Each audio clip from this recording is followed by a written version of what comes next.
Hi friends, അസ്സാം വലൈക്കും. ബിസ്മി കിച്ചണിലോട്ട് എല്ലാവർക്കും സ്വാഗതം. ഇന്ന് നമ്മൾ ചിക്കൻ ഫ്രൈയും അതുപോലെ തന്നെ ഫ്രൈഡ് റൈസുമാണ് തയ്യാറാക്കി എടുക്കുന്നത്.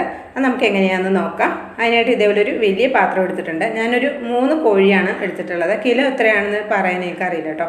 3 വലിപ്പമുള്ള വലിയ കോഴിയാണ് എടുത്തിട്ടുണ്ടായിരുന്നത്. അത് നന്നായിട്ട് കഴുകി ചെറിയ പീസായിട്ടാണ് കട്ട് ചെയ്തെടുത്തിട്ടുള്ളത്. ഇതിലേക്ക് നമുക്ക് മസാല തയ്യാറാക്കാനായിട്ട് 1 ടീസ്പൂൺ മഞ്ഞൾപ്പൊടി വളരെ കുറച്ച് ചേർത്താൽ മതി. ഇനി ഇതിലേക്ക് നമ്മുടെ എത്രയാണ് കോഴി എടുത്തിട്ടുള്ളത് അതിനനുസരിച്ച് പൊടികൾ ചേർത്ത് കൊടുക്കാം. പിന്നെ എരിവും നമ്മുടെ ടേസ്റ്റിനനുസരിച്ച് ചേർത്ത് കൊടുക്കാം. ഒരു 3 വലിയ ടേബിൾ സ്പൂണോളം വരുന്ന സ്പൂണിൽ 3 സ്പൂൺ മുളക് പൊടിയും കുറച്ച് ഗരം മസാലയും അതുപോലെ തന്നെ കുരുമുളക് പൊടിയും ചേർത്തിട്ടുണ്ട്. എരിവൊക്കെ നമ്മുടെ ടേസ്റ്റിനനുസരിച്ച് ചേർത്ത് കൊടുക്കാവുന്നതാണ്.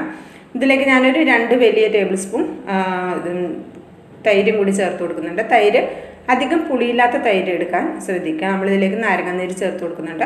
ഒരു വലിയ നാരങ്ങയുടെ നീരാണ് എടുത്തിട്ടുള്ളത്. 3 കോഴിയുള്ളത് കൊണ്ടാണ് ഒരു വലിയ നാരങ്ങയുടെ നീര് എടുത്തിട്ടുള്ളത്. പിന്നെ ആവശ്യത്തിനുള്ള ഉപ്പ് കൂടെ ചേർത്ത് കൊടുക്കുക. ഉപ്പും എരിവുമൊക്കെ നമ്മുടെ ടേസ്റ്റിനനുസരിച്ച് ചേർത്താൽ മതി. തൈര് ഞാൻ ഈ 3 കോഴിക്ക് 2 ടേബിൾ സ്പൂണേ ചേർത്തിട്ടുള്ളൂ. അത്രയും തൈരിൻ്റെ ആവശ്യം മതി. പിന്നെ ഇതിലേക്കൊരു 2 ടേബിൾ സ്പൂൺ ഇഞ്ചി വെളുത്തുള്ളി പേസ്റ്റ് അതുകൂടെ നമുക്ക് ചേർത്ത് കൊടുക്കാം. ഇനി ഇതെല്ലാം കൂടി നമുക്ക് കൈകൊണ്ട് നന്നായിട്ടൊന്ന് യോജിപ്പിച്ചെടുക്കാം. ഈ അരവൊക്കെ തയ്യാറാക്കിയതിന് ശേഷം ഇതിൻ്റെ ഉപ്പൊന്ന് നോക്കിക്കൊണ്ടു, എന്നിട്ട് ഉപ്പ് എരിവോ കുറവുണ്ടെങ്കിൽ ആ സമയത്ത് നമുക്ക് വീണ്ടും ചേർത്ത് കൊടുക്കാവുന്നതാണ്. ഇനി ഞാൻ ഇതിലേക്ക് ചേർത്ത് കൊടുക്കുന്നത് ഒരു കോഴിമുട്ടയാണ് കേട്ടോ. അപ്പോൾ നമ്മൾ ഈ ഒരു 3 കോഴി എടുക്കുന്ന സമയത്ത് ഇതിലേക്ക് ഒരു മുട്ട മാത്രമേ ചേർത്ത് കൊടുക്കുന്നുള്ളൂ. അത്രയും ഒരു കോഴിമുട്ടയുടെ മാത്രം ആവശ്യം വരുന്നുള്ളൂ കേട്ടോ. അപ്പോൾ ഇതുകൂടെ ചേർത്തിട്ട് നമുക്ക് നന്നായിട്ടൊന്ന് മിക്സ് ചെയ്തെടുക്കാം.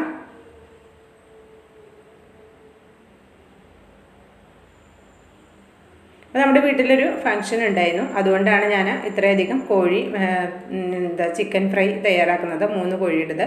അതുപോലെ തന്നെ ഫ്രൈഡ് റൈസ് നമ്മൾ ഒരു 1.5 കിലോ അരിയുടെ ഫ്രൈഡ് റൈസാണ് തയ്യാറാക്കി എടുക്കുന്നത്. അപ്പോൾ അരവൊക്കെ ഇവിടെ മിക്സ് ചെയ്തെടുത്തിട്ടുണ്ട്. പിന്നെ ഇതിലേക്ക് നമ്മളുടെ കഴുകി കട്ട് ചെയ്ത് റെഡിയാക്കി വെച്ചിട്ടുള്ള ചിക്കൻ പീസസ് ഇട്ടിട്ട് നന്നായിട്ട് ഇതൊന്ന് അരവ് തേച്ച് റെഡിയാക്കി വെക്കണം. ഞാനിത് രാത്രിയാണ് റെഡിയാക്കി വെക്കുന്നത്. പിറ്റേന്ന് എനിക്ക് കുറേ സാധനങ്ങൾ തയ്യാറാക്കാനുള്ളതുകൊണ്ട് അപ്പോൾ ഇതിലേക്ക് എനിക്ക് സമയം കിട്ടില്ല. അപ്പോൾ നമ്മളിത് റെസ്റ്റ് ചെയ്യാൻ വെക്കാനൊന്നും സമയം കിട്ടില്ല. അതുകൊണ്ടാണ് നമ്മൾ തലേദിവസം തന്നെ ഇത് റെഡിയാക്കി വെക്കുന്നത്. തലേദിവസം രാത്രിയാണ് ചെയ്ത് വെക്കുന്നത്. ഇനി ഇത് നന്നായിട്ടൊന്ന് അരവ് തേച്ചിട്ട് നമുക്കിത് ഫ്രിഡ്ജിലേക്ക് മാറ്റാം. അപ്പോൾ ഇത് ഫ്രിഡ്ജിൽ ഞാൻ ഫ്രീസറിലല്ല കേട്ടോ, താഴത്ത് ആണ് വയ്ക്കുന്നത്. ഫ്രിഡ്ജിൻ്റെ താഴത്ത് വെച്ചാൽ മതിയാകും. ഇനി ഇതിലേക്ക് നമ്മൾ വേറെ ചേരുവകൾ കൂടി ചേർത്ത് കൊടുക്കുന്നുണ്ട്, 2 ചേരുവ. അപ്പോൾ അത് നമ്മൾ ഫ്രൈ ചെയ്യുന്നതിൻ്റെ ഒരു 10 മിനിറ്റ് മുമ്പ് മാത്രം ചേർത്ത് കൊടുത്താൽ മതിയാകും. അപ്പോൾ ഞാനിത് നന്നായിട്ട് അരവ് തേച്ച് വെച്ചിട്ടുണ്ട്. അപ്പോൾ ഇനി ഇത് ഫ്രിഡ്ജിലേക്ക് മാറ്റുകയാണ്. ഇനി നമുക്കിത് രാവിലെയാണ് ഞാനിത് ഫ്രൈ ചെയ്തെടുക്കുന്നത്. ഞാൻ രാവിലെ ആയിട്ടുണ്ട്. അപ്പോൾ ഇതിലേക്ക് നമ്മൾ 2 ചേരുവ എന്ന് പറയുന്നത് ഒന്ന് കോൺഫ്ലോറാണ്. കോൺഫ്ലോർ ചേർത്ത് കൊടുക്കാം. അപ്പോൾ അത് നമ്മൾ ഫ്രൈ ചെയ്യുന്നതിൻ്റെ തൊട്ടൊരു 10 മിനിറ്റ് മുമ്പ് മാത്രം ചേർത്ത് കൊടുത്താൽ മതി. ഇത് നമ്മൾ തലേ ദിവസമൊക്കെ ഇതേപോലെ നമ്മൾ ചിക്കനിൽ അരവ് തേച്ച് റെഡിയാക്കി വെക്കുകയാണെങ്കിൽ തലേ ദിവസം തന്നെ കോൺഫ്ലോർ ചേർത്ത് കൊടുക്കണ്ട. അപ്പോൾ വല്ലാതെ അങ്ങോട്ട് ബലം വെച്ച് പോകും ചിക്കൻ. അപ്പോൾ അങ്ങനെ ചേർക്കേണ്ട ആവശ്യമില്ല. അപ്പോൾ നമ്മൾ ഫ്രൈ ചെയ്യുന്നതിൻ്റെ തൊട്ട് മുമ്പായിട്ട് ഒരു 10 മിനിറ്റ് മുമ്പായിട്ട് മാത്രം നമ്മൾ കോൺഫ്ലോർ ചേർത്തിട്ട് നന്നായിട്ട് മിക്സ് ചെയ്തെടുത്താൽ മതി. ഞാൻ ഇതിലേക്ക് ഒരു അല്പം കളറോട് ചേർക്കുന്നുണ്ട്. ഒരു ഫംഗ്ഷനൊക്കെ നമ്മൾ വിളമ്പുമ്പോൾ ഒരു കളറോടുകൂടി വിളമ്പാൻ കരുതിയിട്ടാണ്. നമ്മൾ വീട്ടിൽ ചെയ്യുന്ന സമയത്ത് തീർച്ചയായിട്ടും ഇതിൻ്റെ ആവശ്യമില്ല, കളർ ചേർക്കേണ്ട ആവശ്യമില്ല, ഓപ്ഷണലാണ്. പിന്നെ താല്പര്യം ഉണ്ടെങ്കിൽ മാത്രം ചേർത്താലും മതിയാകും. ഇനി ഇതെല്ലാം കൂടി നന്നായിട്ടൊന്ന് മിക്സ് ചെയ്തെടുക്കാം. അപ്പോൾ ഞാൻ ഒരുപാട് റെസിപ്പീസ് ഇതിൽ ചെയ്തിരുന്നുണ്ടായിരുന്നു. അപ്പോൾ അതൊക്കെ വീഡിയോ എടുക്കണമെന്ന് കരുതി എല്ലാം വീഡിയോ എടുത്തിരുന്നു. പക്ഷേ ഇത് നോക്കുന്ന സമയത്ത് എഡിറ്റ് ചെയ്യാൻ ഇതൊക്കെ ഇരിക്കുന്ന സമയത്ത് ഇതിനകത്ത് വീഡിയോസ് ഒക്കെ മിസ്സായി പോയിട്ടുണ്ട്. അപ്പോൾ ഇടയിൽ കുട്ടികളൊക്കെ എടുത്ത് ഫോണൊക്കെ എടുത്തതുകൊണ്ടാവും എല്ലാം മിസ്സായി പോയിട്ടുണ്ട്. അപ്പോൾ ഈ 2 റെസിപ്പി മാത്രമാണ് ഇതിനകത്ത് ഉണ്ടായിരുന്നത്. അപ്പോൾ അതാണ് ഞാനിത് നിങ്ങളിലേക്ക് ഷെയർ ചെയ്ത് തരുന്നത്. അപ്പോൾ ഞാൻ ചിക്കനൊക്കെ ഫ്രൈ ചെയ്യാനായിട്ട് കുറച്ച് ഓയിലാണ് ഫ്രൈ ചെയ്തെടുക്കുന്നത്. സൺഫ്ലവർ ഓയിലാണ് എടുത്തിട്ടുള്ളത്.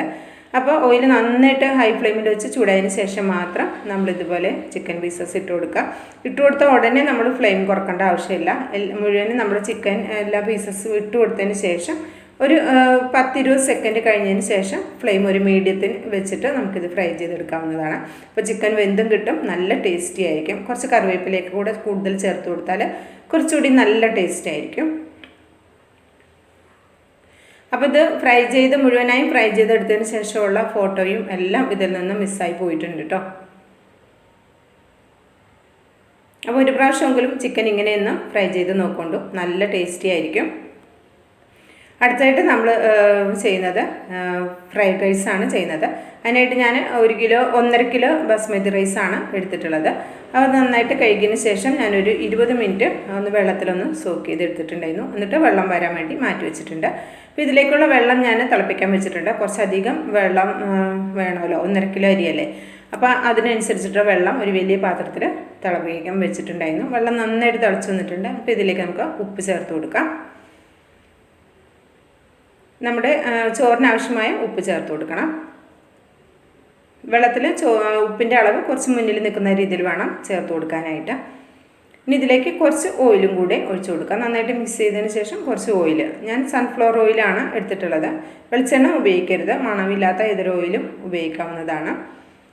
നന്നായിട്ട് വെള്ളം തിളച്ച സമയത്ത് നമുക്കിതിലേക്ക് അരി ഇട്ട് കൊടുക്കണം.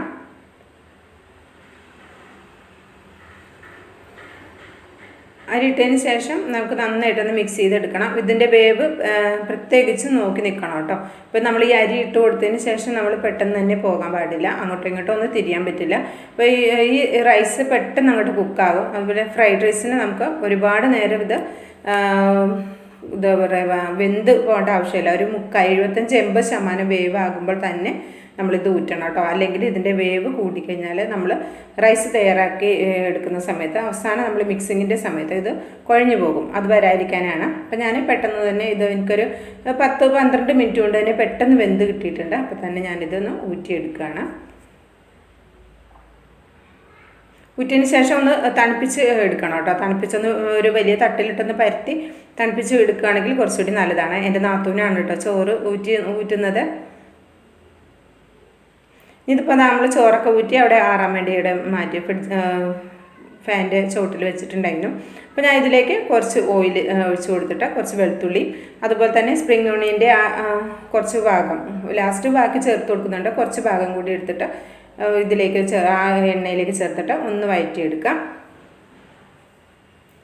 സ്പ്രിംഗ് ഓണിയൻ്റെ ഏറ്റവും അറ്റത്തെ ഭാഗത്തിന് കുറച്ചൊരു വൈറ്റ് കളറുണ്ട്, ആ ഒരു പോർഷനാണ് എടുത്തിട്ടുള്ളത്. ഇനി ഇതിലേക്ക് ഞാൻ കുറച്ച് ക്യാരറ്റ് എടുത്തിട്ടുണ്ട്. അപ്പോൾ കുറച്ച് അധികം തയ്യാറാക്കുന്നതുകൊണ്ടാണ് ഇതിൻ്റെ അളവ് പറയാത്തത്. ഇനി കുറച്ച് ബീൻസും കൂടെ ചേർത്ത് കൊടുക്കുന്നുണ്ട്, ചെറുതായിട്ട് കട്ട് ചെയ്ത ബീൻസും. അതുപോലെ തന്നെ ഒരു ക്യാപ്സിക്കം എടുത്തിട്ടുണ്ട്, അതും കൂടി ചേർത്ത് കൊടുക്കുക. ക്യാപ്സിക്കം കയ്യിലില്ലെങ്കിലും കുഴപ്പമൊന്നുമില്ല, ക്യാപ്സിക്കം ചേർത്തിട്ടില്ലെങ്കിലും കുഴപ്പമില്ല, ചേർത്താലും നല്ല ടേസ്റ്റിയാണ്. പിന്നെ ഇതിലേക്ക് ക്യാബേജാണ് എടുത്തിട്ടുള്ളത്, അതും അതുപോലെ ചെറുതായിട്ട് കട്ട് ചെയ്തെടുത്തിട്ട് അത് ചേർത്ത് കൊടുക്കുന്നുണ്ട്. അതിനുശേഷം ഇതെല്ലാം കൂടി നന്നായിട്ട് മിക്സ് ചെയ്തെടുക്കുക.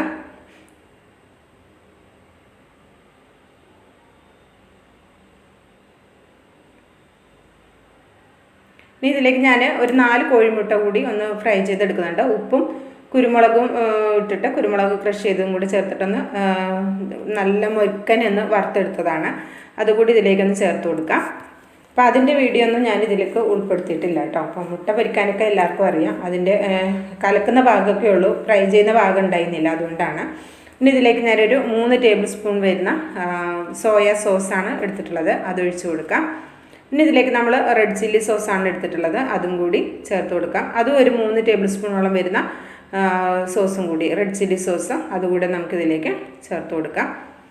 ഗാർലിക് റെഡ് ചില്ലി സോസ് ഉണ്ടെങ്കിൽ അതുകൂടി കുറച്ചുകൂടി നന്നായിരിക്കും. ഇപ്പം എനിക്കത് കിട്ടിയിട്ടില്ല, ഈ റെഡ് ചില്ലി സോസ് മാത്രമാണ് കിട്ടിയിട്ടുള്ളത്. അതുകൂടെ ചേർത്തിട്ട് നന്നായിട്ട് ഇത് മിക്സ് ചെയ്തെടുക്കണം. ഇത് എപ്പോഴും ഹൈ ഫ്ലെയിമിൽ തന്നെ ഇത് കുക്ക് ചെയ്തെടുക്കാൻ ശ്രദ്ധിക്കണം. ഹൈ ഫ്ലെയിമിൽ ചെയ്യുകയാണ് നല്ലത്. ഇത് പെട്ടെന്ന് സാധനങ്ങളെല്ലാം നമ്മൾ അടുപ്പിച്ച് വെച്ചിട്ടുണ്ടെങ്കിൽ നമുക്കൊരു ഫ്രൈഡ് റൈസ് പെട്ടെന്ന് തയ്യാറാക്കി എടുക്കാൻ പറ്റും. അതുപോലെ തന്നെ നമുക്ക് ഈ റൈസ് തലേ ദിവസം തന്നെ കുക്ക് ചെയ്ത് കുറച്ചൊക്കെയാണ് നമ്മൾ ചെയ്യുന്നതെങ്കിൽ 2 കപ്പ് 1 കപ്പ് അരിയൊക്കെ വെച്ചിട്ടൊക്കെയാണ് ചെയ്യുന്നതെങ്കിൽ നമുക്ക് തലേ ദിവസം തന്നെ ഈ റൈസ് നമ്മൾ കുക്ക് ചെയ്ത് തണുപ്പിച്ചതിന് ശേഷം ഫ്രിഡ്ജിൽ സൂക്ഷിച്ചു കഴിഞ്ഞാൽ, ഫ്രീസറിലല്ല ഫ്രിഡ്ജിൽ സൂക്ഷിച്ചു കഴിഞ്ഞാൽ നമുക്ക് ഈസി ആയിട്ട് തന്നെ എടുക്കാൻ പറ്റും. ആ ചോറും നല്ല ടേസ്റ്റി ആയിട്ടുള്ള നല്ല ചോറുമായിരിക്കും കേട്ടോ, നല്ല വേറിട്ട് നിൽക്കുന്ന നല്ല ചോറുമായിരിക്കും കിട്ടുന്നത്. അങ്ങനെയും നമുക്ക് പെട്ടെന്ന് തയ്യാറാക്കി എടുക്കാൻ പറ്റും. ഇപ്പം നമുക്ക് റൈസ് ഇതിലേക്ക് ഇട്ടതിന് ശേഷം കുറച്ച് കുരുമുളക് കൂടി ചേർത്ത് കൊടുക്കാം. ഇപ്പോൾ ഞാൻ എന്താ പറയുക വെജിറ്റബിൾ വഴറ്റിയ സമയത്ത് കുറച്ച് ഉപ്പ് കൂടെ ചേർത്ത് കൊടുത്തിട്ടുണ്ടായിരുന്നു. ഇനി ഇതെല്ലാം കൂടി നന്നായിട്ടൊന്ന് മിക്സ് ചെയ്തെടുക്കാം. അപ്പോൾ ഇത്രേ ഉള്ളൂ കേട്ടോ ഇന്നത്തെ നമ്മുടെ ഈ വീഡിയോ. അപ്പോൾ ഈ 2 റെസിപ്പിയാണ് ഇതിലേക്ക് ഉൾപ്പെടുത്തിയിട്ടിരുന്നത്. ബാക്കി മിസ്സായി പോയതുകൊണ്ടാണ്, ബാക്കിയോട് ചെയ്യണമെന്ന് ഒരുപാട് ആഗ്രഹം ഉണ്ടായിരുന്നു. അപ്പോൾ സാധിച്ചില്ല. ഇൻഷാ അല്ലാ ഇതുപോലത്തെ വീഡിയോകൾ ഇനി നമുക്ക് ഇൻഷാ അല്ലാ വീണ്ടും ചെയ്യാം. അപ്പോൾ അവസാനമായിട്ട് കുറച്ച് സ്പ്രിംഗ് ഓണിയൻ കൂടി കട്ട് ചെയ്തത് ചേർത്ത് കൊടുത്തതിന് ശേഷം നന്നായിട്ടൊന്ന് മിക്സ് ചെയ്തെടുക്കാം. ഒരുപാടിട്ട് അങ്ങോട്ടും ഇങ്ങോട്ടും ഇട്ട് കുത്തി ഇളക്കരുത്. പതുക്കെ പതുക്കെ ഒന്ന് മിക്സ് ചെയ്തെടുത്താൽ മതിയാകും. ഇപ്പം ഞാനിത് ചോറ് ചേർക്കുന്ന സമയത്ത് ഒരു ലോ ഫ്ലെയിമിലേക്ക് മാറ്റിയിട്ടുണ്ട്. ഇപ്പം നമ്മുടെ റൈസ് ഇവിടെ റെഡിയായി വന്നിട്ടുണ്ട്. നന്നായിട്ടൊന്ന് കുടഞ്ഞെടുക്കാം. ഇത്രയും കൂടുതൽ അളവിലുള്ളതുകൊണ്ട് നമുക്കിത് സ്പൂണോ കയ്യിലുകൊണ്ടോ അല്ലെങ്കിൽ ഇതുപോലെ മരക്കയിലുകൊണ്ടൊക്കെ ഇളക്കുമ്പോൾ ബുദ്ധിമുട്ടാണ്. അപ്പോൾ ഒന്ന് കുടഞ്ഞെടുക്കുമ്പോൾ കുറച്ചുകൂടി പെട്ടെന്ന് റെഡിയായി കിട്ടും. അപ്പോൾ നമ്മുടെ റൈസ് ഇവിടെ റെഡി ആയിട്ടുണ്ട്. അപ്പോൾ എല്ലാവർക്കും ഇഷ്ടമായിട്ടുണ്ടെങ്കിൽ ഒന്ന് ലൈക്ക് ചെയ്ത് സപ്പോർട്ട് ചെയ്യുക. ഇൻഷാ അല്ലാ അടുത്ത നല്ലൊരു അടിപൊളി വീഡിയോ വരുന്നവരെ എല്ലാവർക്കും നന്ദി, നമസ്കാരം.